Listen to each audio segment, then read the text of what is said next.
Welcome to the Redvee TV Show, supported by Chapel House Cars for the 2024 season, where car swap is now on until the 29th of September. Get down there and get yourself a great deal. Good evening, Kevin. Good evening, Jack Russell Wellesby. I tell you what, Kev, this show hasn't half gone to the dogs. People will now be writing and complaining that that's now changed. That'll be highlight of the season for some. It absolutely will be. There are better things we could be doing with our lives. It has to be said. Yes, true. Oh dear. Is this what it's come to? Is this what the end of the season has come to?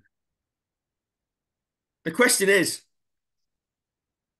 will Saints have a longer life than the Duracell bunny? Well, you know what? You've got a fighter's chance going to any ground in Super League, but the current tale of the tape doesn't lend itself to me thinking that it's going to happen. It doesn't. It really, really doesn't. But it has to be said, Kev, if we do come away from Warrington with the win on Saturday, it is fair to say we will be celebrating.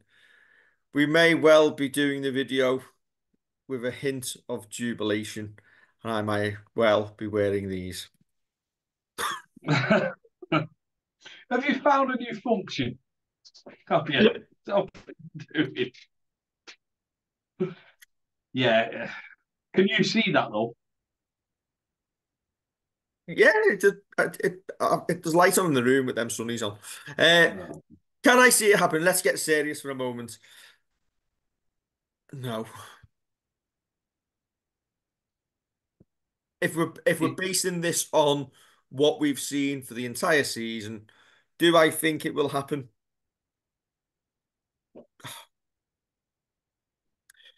Can it happen? Yes. No, I believe on the day Saints can beat anyone in a one-off game. Do I believe we are capable of doing it 3 times in a row? The evidence this season suggests otherwise, but it would be the funniest thing ever if it did. it would be hilarious. But you asked me a couple of weeks ago, can Saints go to Warrington? I think it was Warrington, wasn't it? Can Saints go to Warrington and win? And I said, yeah. I said, I don't think we will. And unfortunately, while I still maintain that there was some better things about the league performance, there were still too many errors. We still didn't look completely coherent going forward. There were still times where we potentially could have done better in defence. And it's just the tail of the season, especially the kind of second half of it. It's just been the tale of how it's gone. And I will always go back to that second round win against Huddersfield, where we absolutely demolished and played some really, really good stuff.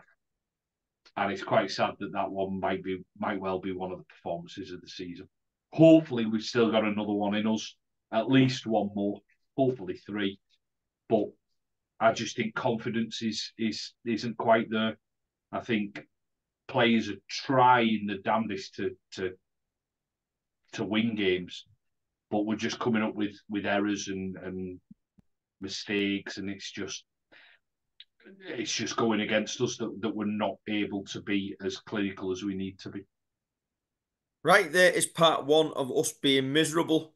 Let's do the other bits and then get back to that miserable state.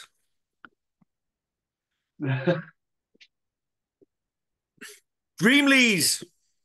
Matty Lees made the dream team, Kevin. Richly deserved, considering how he's carried our pack this season. Yeah, he's obviously been a consistent in our pack, and he's had to do quite a few long stints, including full games as well. I think it's just reward for him. He's captained us this year as well. He's kind of been the consistent one. You can almost see that as the season's coming to an end, the fella looks shattered. He probably would argue against that he's not, but you can just see that it's taken its toll that he's not been able to have a rest where it's not from, say, being injured like a couple of our players have. It's just literally go away for the weekend, Matty. Don't need to see you at the stadium. You go and look after yourself and the missus and whoever. You just get yourself relaxing somewhere nicer than sunny Saint Helens. As you say, I think it's richly deserved. I think he's been great for us. Arguably, if other players that have been fit throughout the season, I'm looking Sione Matauti, unfortunately gets that neck injury. He may well have been in the conversation. Whether he'd have made the team, I'm not sure, but he'd have been in the conversation because he was absolutely fantastic in that first kind of bit of the season where he's before his injury. Sorry. Should Jack Wellesby be disappointed at his season?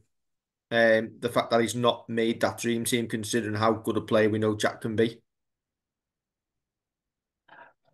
or is it reflective? Is it reflective of the way the team have performed? I think it. Yeah, I think that's where I go with it. It's reflective of the team. I don't think it's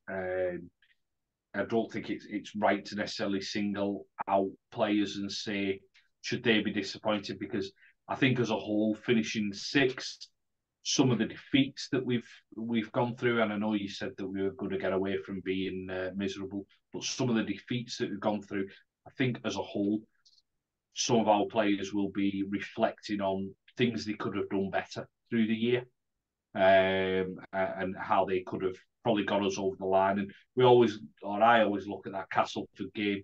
You look at that Salford game where we've lost when Salford have gone, 80, 90 metres or whatever to score at the end. You look at the Warrington game where they're down to 11 and we could have done things better. Yeah, mitigation is there, but I think there's quite a few who would say, you know what, as a collective, we've not had the greatest seasons and we need to put that right next time. I'd be disappointed if I was a Super League fullback and Matt Duffy got picked ahead of me. Fair enough. The only other one I thought was, and this is probably because I've not seen enough of him play this season, was Reece Martin being named in the squad. Mm. And that's nothing against Reece Martin. I haven't seen enough of him play. Somebody might come into our comments and tell us he's been really, really good this year, and I'll believe you. Yeah, I think Martin in our comments will probably be the man to let us know how he's gone. Leeds fan who comments on our stuff, and appreciate reading his comments as well. He'll probably be the one who'll be able to give us a better steer. Who would you have had in instead of him then? Anyone pop into your mind? No. Not for him. Okay. The reason I can't tell you how good Reece Martin's been is because I watched very little rugby league apart from Saints, because the game is awful. Yeah. Across the board. Okay. Well, I saw the we put a tweet out of what rule would you change, and the amount of different rules that kind of came up. You're not going to change them all, but it's a lot of good points, aren't there? A lot of good points made on that. The one I made immediately was just, if you give us 6 away again in the last minute of a half, a minute gets added on. Because it was ironic that Super League posted on their social media the wide to west try. Because it's obviously however many years, 24 years since it was. Was it 24 years? 25, was it 2000 season? I think it was. In reality, if that happened in 2024, Bradford would just lay on in the tackle for the last 10 seconds and we'd have never got that playoff. It's if you guarantee now, if you're losing within the last minute, you'll probably get about 2 play the balls tops, because teams just lie on and lie on and lie on, and it's boring. And listen, we do it just as much when we're winning with a minute to go. It's just an absolutely terrible rule. Spoils games and wrecks really good finishes, which you'll never get ever again now. Yeah, it's a shame, isn't it? And as you say, there were so many good points made in that. If people go onto our Twitter or X or whatever you want to call it these days, and just have a look at some that we've retweeted, I just think that there's different things that wind people up. One of mine is the on-field decision. Why are we making a ref guess? If the ref doesn't know the answer, why are we making him guess? And do you know what? You could understand it if the bar was set that the referee's decision on the field stands unless there is compelling evidence that he's utterly wrong and it's not just a judgment call. But quite often, we are just going on judgment call of the video ref anyway. So there is no need to be asking anyone on the field to make a decision because they're not looking at the initial decision, are they? Or as they should be, if that's what they were going to do. Yeah. He can just ask his mates. I'd like to kind of chat it through, like they do in rugby union. And I know I keep referencing rugby union with that, but I'd love them to chat it through and say, right, I've given a try on the field, and say, for example, I can't see that it's like I'm giving a try on the field. I think he's got the ball down, and then if you lose sight of the ball, if the video ref lose sight of the ball, it's a case of, well, I've given the try on field. The soft decision is try, so I am going to stick with it. But you're chatting it through. You're talking about it. You're coming to a common kind of a common like ground with it, rather than just going, well, I think, and then you make his mate changing his mind and saying, no, that's not the case. So like we had a couple week at the league game, didn't we? Where the ref's gone up as no try, and he's had to change his mind. Fine, if you've got compelling evidence. I mean, you'd still argue that third angle of Asiatas doesn't necessarily become compelling evidence. Well, but if you've got compelling you've seen evidence, my slow motions, Kev, that I've sent to you on that try from that camera above, and I'm still convinced he loses the ball.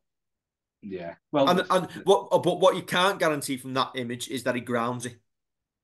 So therefore, the decision on the field was no try, and that's how it should have stayed.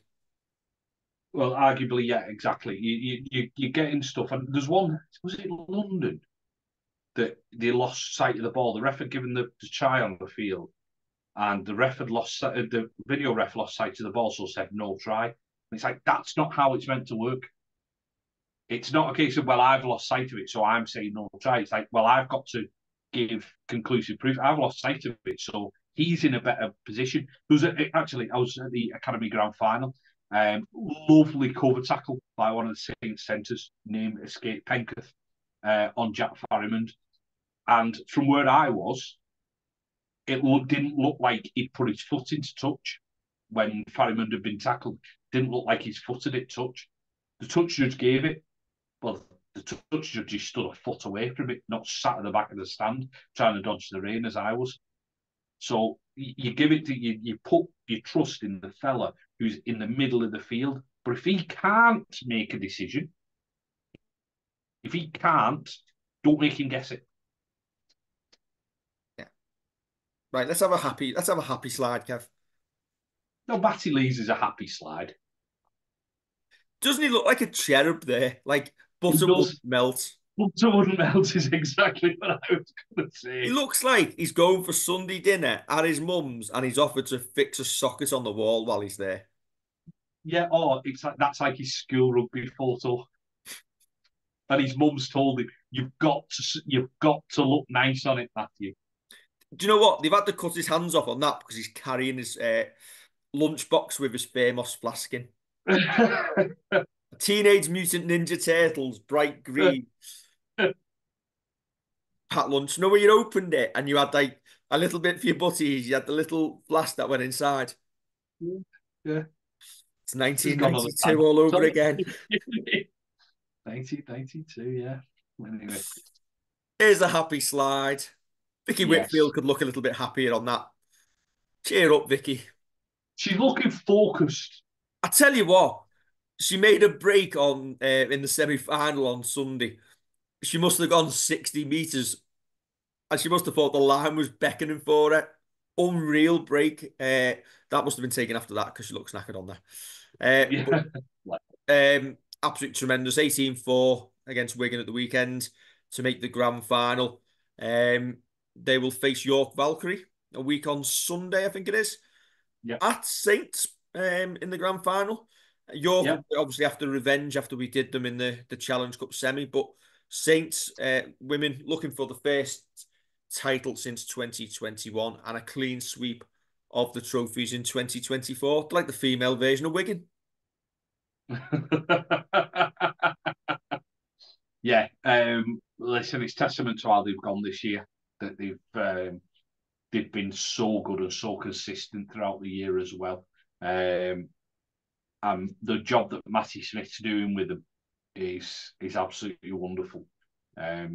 So you look at the players on that graphic, the Faye Gaskin nominated for One of Steel, Leah Burke top try scorer. You've got your absolute experience.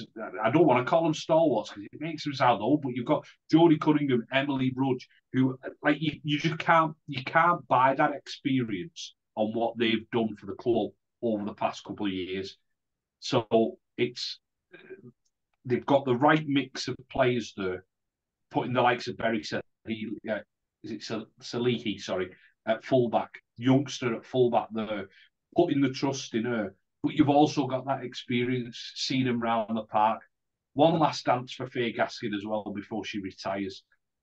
I so hope they go out as champions. But you know what? I mentioned Vicky Whitfield at the start of this piece then. I am in absolute awe of her career from where she started as a prop in the early days of at the Saints women's side to where she's got to now. Her trajectory as a player in terms of levels of performance continues to go up and up and up. She is absolutely fantastic as a prop forward and is probably potentially a future captain of that team. Yeah, and why not? Absolutely right. There's no reason why not. As players kind of decide what they're doing in the future, you look at, say, the likes of Faye, who's retiring at the end of this season. Yeah, you've got to have that experience within the team, haven't you? Saints have got quite a bit of that, but when you're leading from the front, why not be like a Matty Lees, who's captain the men's first team this year? Why not? A good prop can make a good captain. Yeah, and you know what? The future's really bright as well. Obviously, we've got pathways coming through the club now. Obviously, Jodie Cunningham is at the club full time, working on those pathways. And I think over the last couple of weeks, I think we've signed 5 youngsters to the club. I think they're on the under 16s on the pathway. I'm just looking for the image that I seen earlier. Oh, I can't find it. It might have disappeared. And there was a photo of Jodie with one of the youngsters who've signed on a scholarship, and it shows Jodie 5 or 6 years ago walking them out as a 9-year-old when they were a mascot, Yeah. and Yes. and this week she's sat beside her at the table signing her first contract at Saints, and I'm thinking that is the model. We've now reached that point where you've got girls who were playing as under 9s, under 10s, looking up to the likes of Jodie Cunningham and Emily Rudge as the superstars and seeing that path develop for them. And now we're seeing the benefits that are actually coming through and playing alongside them. Yeah. And that's what the club does so well, whether that is through the men's age groups and now through the women's age groups. It's vital to keeping the club going because you can't just keep bringing players in. We've seen clubs do that in the past in the men's game where they've just tried shipping players in and not have an identity, and it is very important for Saints to have that identity. And they don't have to make nice TikToks as well. Very coordinated. More Yes. coordinated than my 12-year-old. I better say happy birthday to her because it's a birthday today as well. Redvee Junior, we'd miss you if you weren't our camera lady. Yes, very true. Right, let's get back to some doom and gloom, Kevin. Do you know what? It was so enjoyable. Let's just stay here. Yeah. There's something to shout about. Yeah, I won't even point out that you've not changed Yeah, gloom to I'm one. just not going to point that out either. Just give me a minute.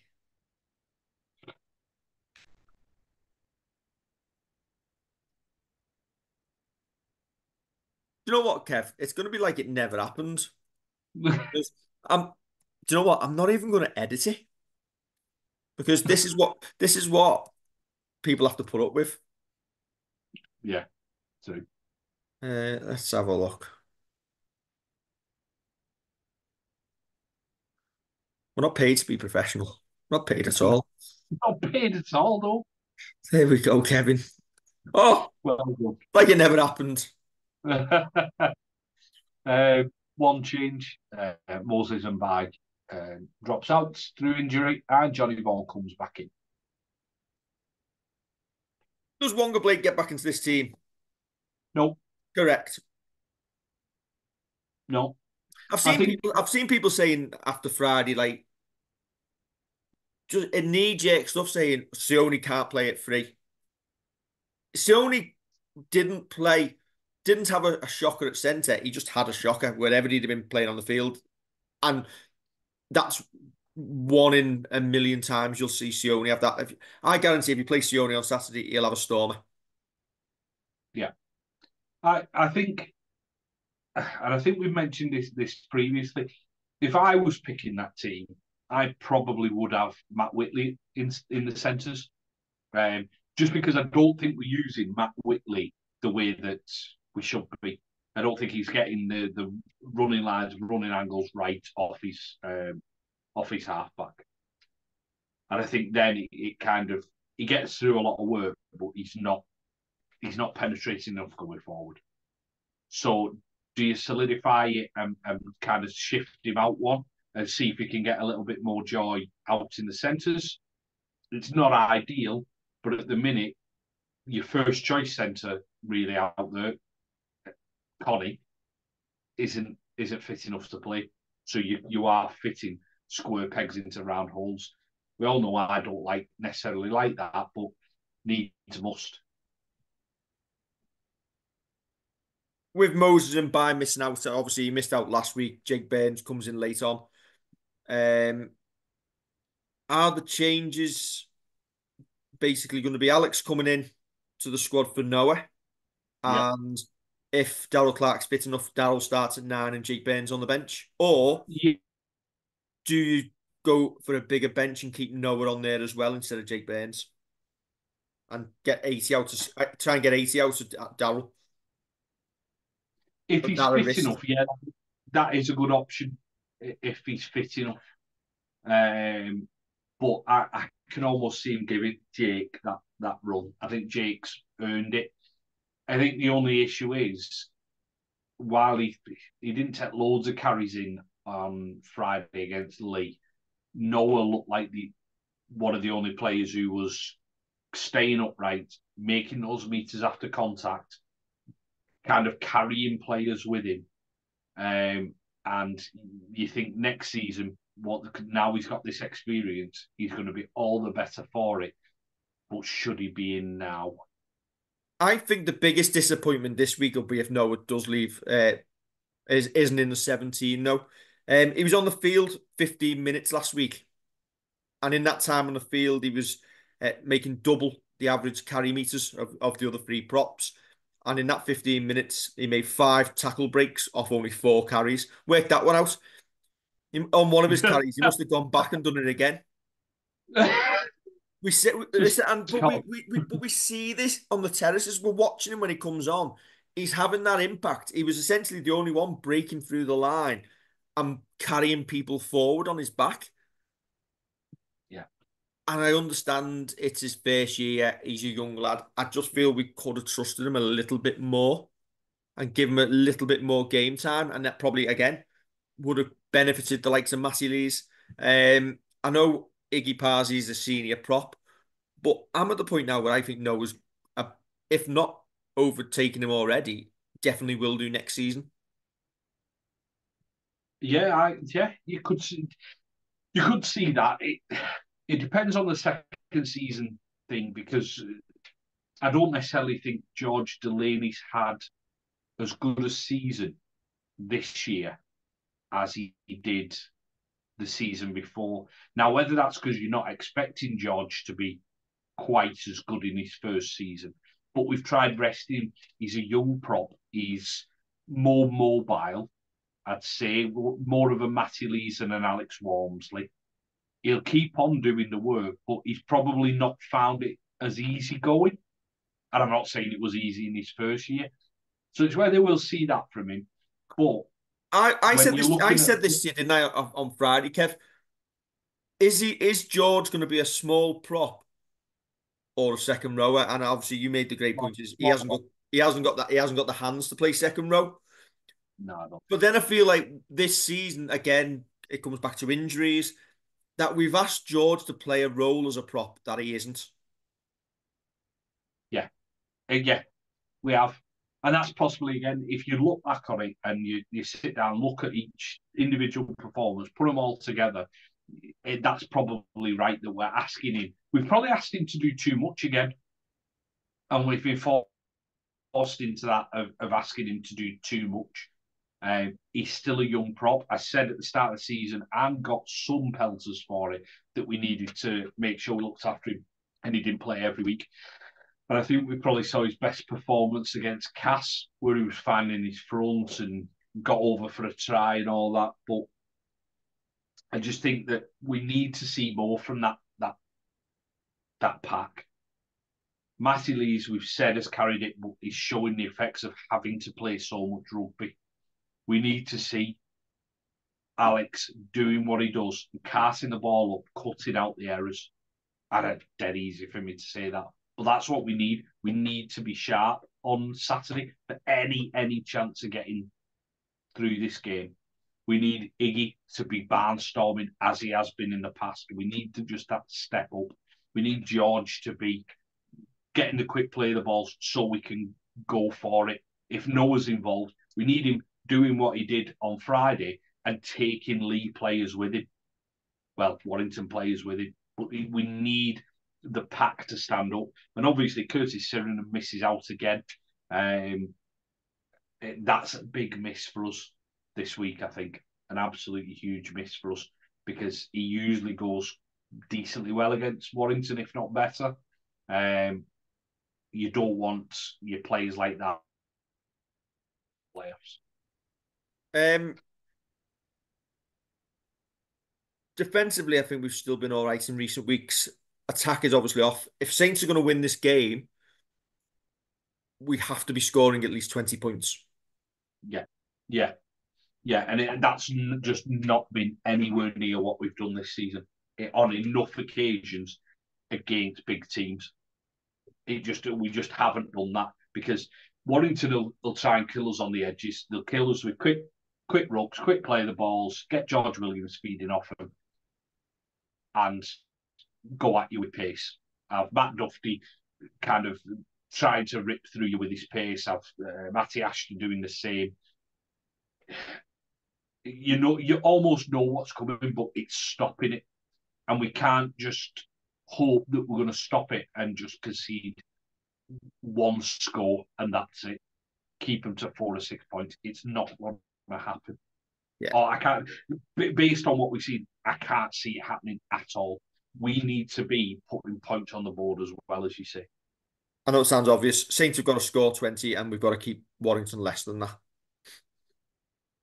thanks, thanks for that, Mr. Matts. There you go. No, but you're right. Right. You are looking at a low scoring defensive win. Yeah, yes, yeah. I was just going to say you need to keep Wyatt to 2 scores or less and do what we haven't done against teams in the top 6 this season, and that start putting points on the board and not just be going through the motions. Who are the 4 who will miss out to you? Do you want me to go first? Wonga Blake, Ben Davis, Johnny Vaughan are the 3 to miss out. Yeah. And I personally would have Noah on the bench and try and go with Darrell at 9. And if you need to give him 10 minutes, maybe give James Bell 10 minutes there and go with a bigger body on the bench and Noah. I'm not entirely sure that'll happen. What I will say, I don't know, whatever the 17 is and whatever the 18th man is, which won't be Wonga Blake, Wonga cannot be carrying the water because he cannot carry with enthusiasm. Yeah, I've never seen Water reach the huddle behind the sticks slower than against Lee on Friday. At least let Ben Davis do it with enthusiasm. Yeah, it Let's was. say Bernard. Let Bernard with the head on run the water on. Yeah, it was one of the highlights of the game. I felt when you were foaming at the mouth next to it. He's not even running the water on properly. He's not even getting it. Yeah. I think Wello will go with Burns on the bench above Noah Stevens. And I think that's whoever misses out there, it'd be harsh. It's harsh on him. Warrington, do you know what? If you can't learn to put your squad in numerical order and you keep doing this, your season will end at Hull KR. Yeah, I've not even looked at the Warrington squad, but that's due to personal errands that I've had to run tonight. It's a good squad, mate. They're, they're playing better than we are.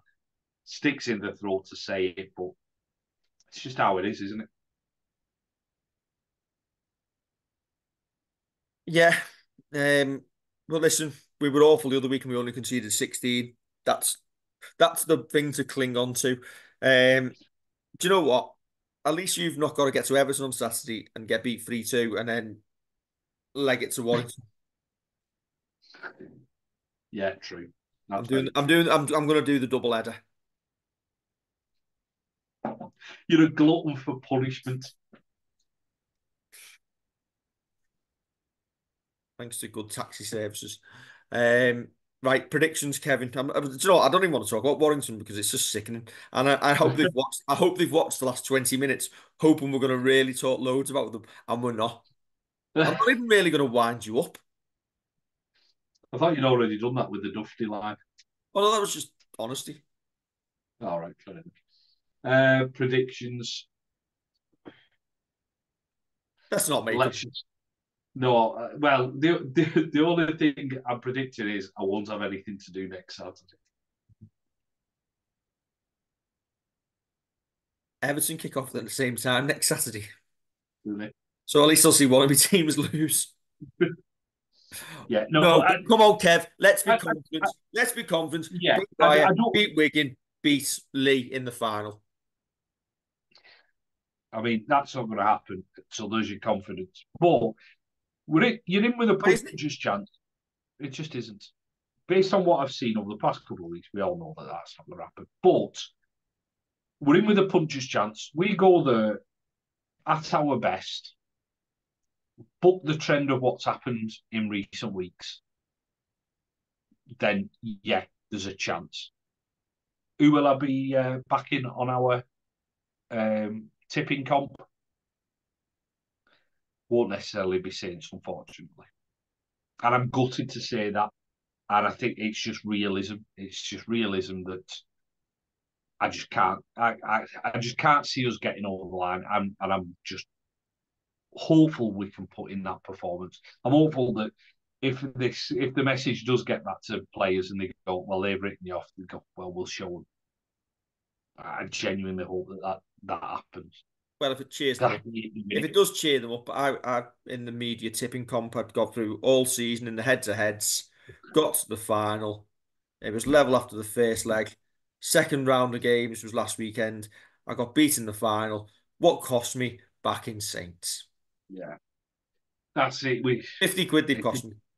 We'll always be there to support them, but I'm just going to be realistic, and I hate being so negative about them, but yeah, that's what it's all about. You're thinking with your wallet and not your heart. Yeah, that's true. I wish I did that more often, but there we go. Right, I'll see you on Saturday, Kevin. You will do. Don't forget to like, share, and subscribe. And you know what, Kev? If we win the grand final, I'm gonna get a rabbit's head. Why? No, not one of these. Just a like a real rabbit's head, and just hold it up. Why? Well, yeah, okay. No, like a mascot's head, and I'll just wear it outside the stadium. Yeah, that sounds less creepy. Well, We know animal rights after us. yeah, you will, but I've had nothing to do with this. He was going to sort out the rabbits from the farmer's field. Probably do the farmer a favour. Yeah, Yeah, we'll get him. We'll get him. We'll both get big mascots' heads for the start of next season. Jesus, they'll have to be huge. Catch you soon.